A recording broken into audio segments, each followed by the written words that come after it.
Tapers होते हैं, पतले होते हैं, और बीच वाला हिस्सा जो है वो काफी थिक होता है। तो इस तरह की शेप को स्पिंडल शेप बोलते हैं। कैरेट की बात करें तो कोनीफॉर्म यहाँ पे शेप होती है। कैरेट के केस में कुछ इस तरह का स्ट्रक्चर बनता है। तो कैरेट जो है वो कोनीफॉर्म स्ट्रक्चर को रिप्रेजेंट करती है, और जो टर्निप होती है, सलगम होती है, वो नेपिफॉर्म। नेपिफॉर्म का मतलब होता है स्वेल अप हो जाते हैं एकदम से, अब्रप्टली।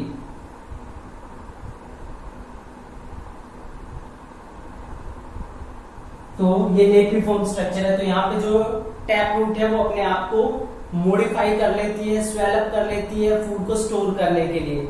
सिमिलरली एडवेंटिशियस रूट, जो कि roots other than radical part से अराइज होते हैं, यानी कि जिनका रेडिकल से अराइज नहीं, ओरिजिन नहीं होती है, वो भी अपने आप को मॉडिफाई कर लेती है फूड को स्टोर करने के लिए। और उसका एग्जांपल है स्वीट पोटैटो, जो शकरकंदी होती है।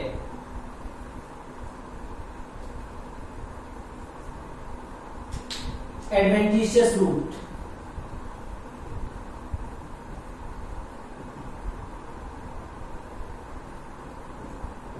इसका एग्जांपल है sweet potato.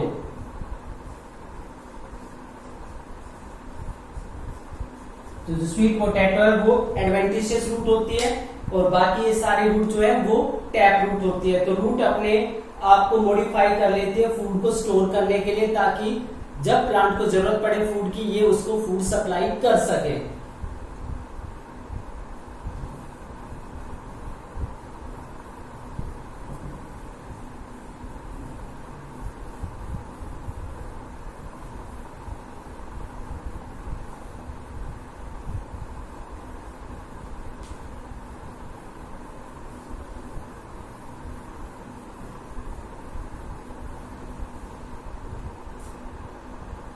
Now second is modification for sport। Sport provide करने के लिए, प्लांट को स्पोर्ट प्रोवाइड करने के लिए भी रूट अपने आप को मॉडिफाई कर लेती है। जैसे prop roots, these are pillar like roots which arise from the horizontal aerial branches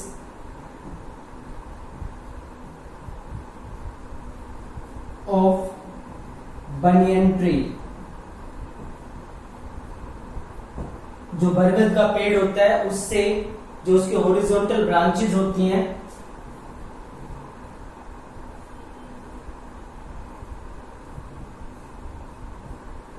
ये हॉरिजॉन्टल ब्रांच है। तो इस हॉरिजॉन्टल ब्रांच से कई तरह की जो रूट्स है वो आपने देखी होगी, इस तरीके से लटकी होती है और कुछ ग्राउंड के अंदर भी एंटर कर जाती है।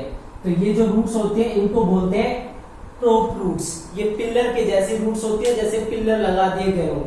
सो these are pillar like roots which arise from the horizontal aerial branches of banyan tree.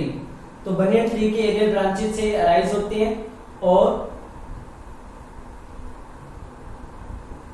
The tips of young prop roots are responsible for absorption of moisture।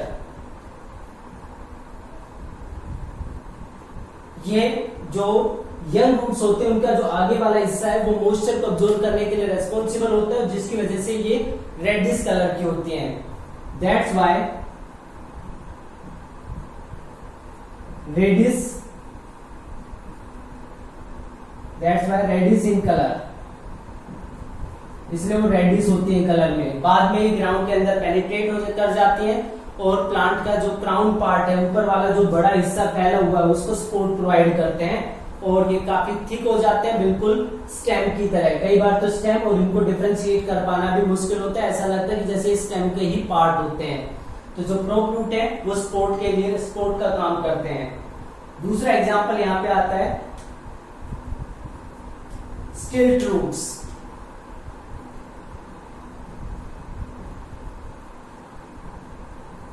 Stilt roots. These are thread-like roots. These are thread-like roots arise from the nodes of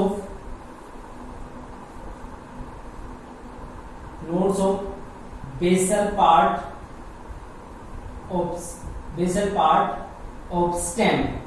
stem का जो basal part होता है उसके node से ये arise होती है। these are like ropes of a tent। जैसे टेंट की को सपोर्ट करने के लिए उसकी रस्सियां बनी होती हैं, इस तरीके के रूट्स होती हैं। जैसे शुगर केन का अगर हम एग्जांपल लें,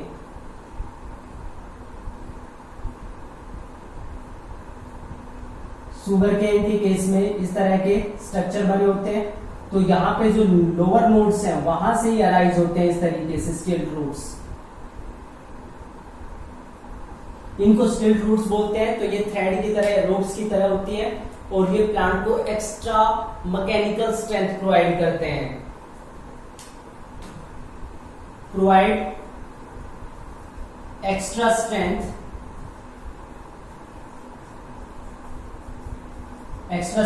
टू दी प्लांट। ये प्लांट को एक्स्ट्रा स्ट्रेंथ प्रोवाइड करते हैं ताकि वो सीधे खड़े रह सकें।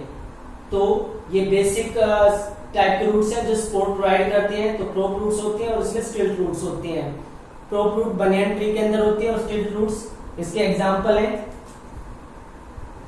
लाइक शुगर केन, सोरगम, जवार जो होती है, मेज, मक्का एटसेट्रा। तो इनके अंदर इस तरह की रूट्स प्रेजेंट होती है।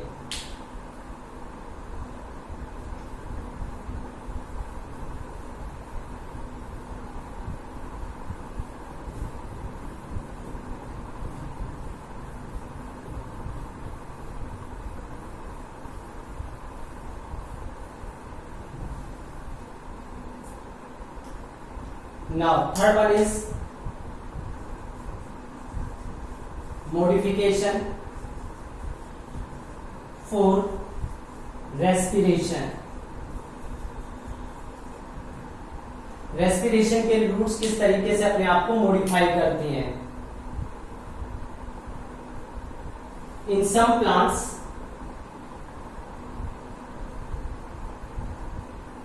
Like Rhizophora,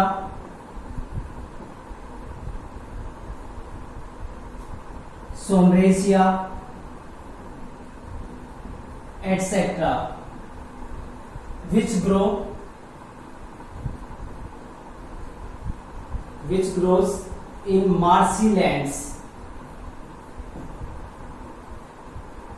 In some plants like Rhizophora, Sombresia, which grows in marshy lands, जो marshy land यानी कि जहाँ पे दलदल होती है ऐसी जगह पे ग्रो करते हैं।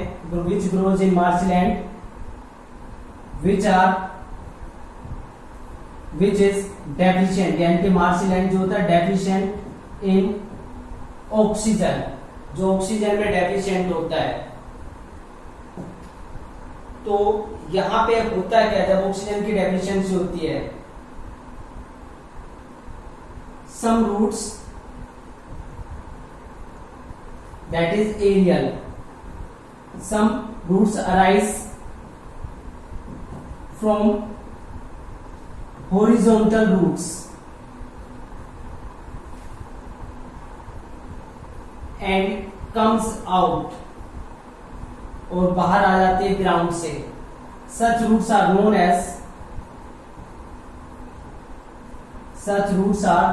as pneumatophores।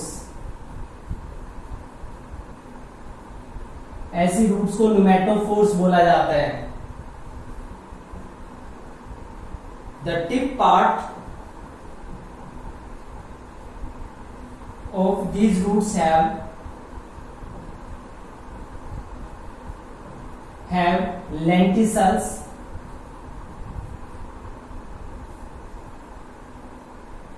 for exchange of gases. इनकी जो टिप होती है उसमें लेंटिसल्स वहां पे प्रेजेंट होते हैं, पोर्स प्रेजेंट होते हैं जहां से गैसेस एक्सचेंज हो सकता है. जैसे ये पर्टिकुलर स्टेम है प्लांट का, यहाँ पे इसकी जो रूट्स है वो अराइज हो गई है. इस रूट से जो ये है लेटरल ब्रांचेस भी अराइज हो गई है इसकी. ये रूट्स के लेटरल ब्रांचेस हैं. हॉरिजॉन्टल ब्रांचेस जिसको बोलते हैं. इन्हीं हॉरिजॉन्टल ब्रांचेस से ऊपर की तरफ एयर में कुछ ब्रांचेस निकल आती हैं जो जमीन से बाहर आ गई हैं. जनरली रूट्स जमीन के अंदर होते हैं लेकिन ये जमीन से बाहर आ गई हैं. इन रूट्स को बोलते हैं न्यूमेटोफोर्स. ये न्यूमेटोफोर्स है और इन न्यूमेटोफोर्स में जो टिप पार्ट होता है, इस टिप पार्ट के ऊपर प्रेजेंट होते हैं बहुत सारे पोर्स.